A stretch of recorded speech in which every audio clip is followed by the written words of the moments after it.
Right out of the gate, people have questioned the wisdom of promoting Tony Burke to the Home Affairs and Immigration portfolio, given his abject failure the last time he held the job under Kevin Rudd. It was all so bad, in fact, there were 83 illegal boats in just 80 days under his watch. 6,500 people. Not to mention the bind he now finds himself in, with Labor under pressure to give more visas to people out of Gaza, a hot button issue in his own Sydney seat of Watson. Joining me is someone well versed in mopping up Burke's mess when he came to office, former Prime Minister Tony Abbott.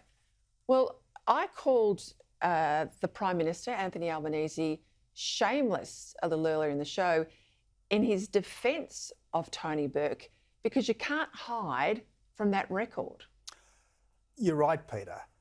The former government had an abominable record.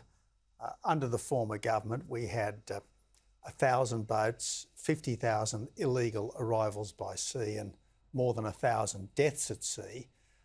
The coalition stopped it in very quick time, and let's just hope that not only has the current government learnt the right lessons, which are not the lessons of its past, they're the lessons of the coalition's past, but they've also had to have, I hope, a change of heart, because back then when they were in government before, they didn't really think that Australia had a right to say no to illegal arrivals by boat. They thought that we had, in a sense, a moral obligation to take everyone who wanted to come, however they came. And that's really at the heart of a successful border protection policy.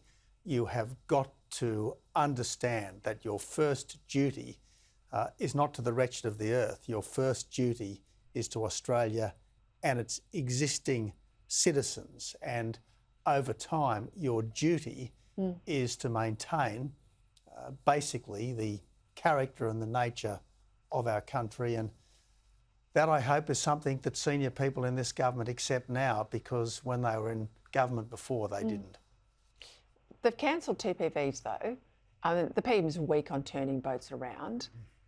I see this as about Burke having immigration to help him hold his seat in Western Sydney more than it is the government admitting they got it so wrong on detainees with Claire O'Neill and Andrew Giles. But there's no real commitment from Labor here. I mean, they've gutted the Home Affairs Department. They've sacked the former Secretary, Mike Pezzullo. They've only just belatedly been shamed to put ASIO back into the National Cabinet in the Security Committee. I mean, can you imagine when you were there as Prime Minister in the NSC if ASIO didn't have a seat at the table? You're right.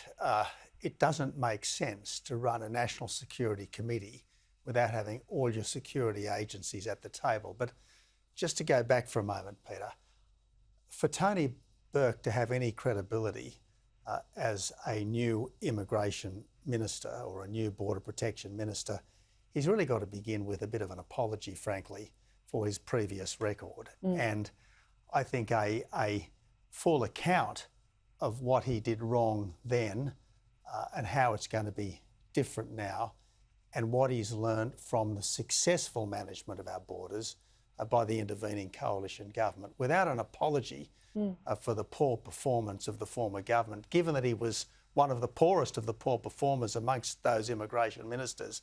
It's going to be very hard to take him seriously, and certainly given that he will be challenged by the people smugglers. The people smugglers will want to test the resolve of this new minister. I think he's got to start, as I said, with an apology for the mistakes of his past and the Labor Party's past, and a clear statement of exactly how he is different and exactly what he's learned. I was really dismayed to hear Murray Watt, the new Industrial Relations Minister, say today, it's going to take years for the CFMEU to reform itself. Who the hell trusts the CFMEU to reform itself? We've seen, literally millions of dollars in fines against them. We've seen officials hit with convictions, some even jailed. Do we really believe this union is going to clean up its act? Well, the record of the union in all of its various guises, whether it's the BWIU, the BLF, or more recently the CFMEU, the record of this union over decades has been of thuggery, intimidation, and at times organised crime links. All that has ever changed this union is a tough cop on the beat. That's what I helped to put in place as Workplace Relations Minister. That's what my government wanted to put in place after 2013. That's what the Turnbull government did eventually put back in place.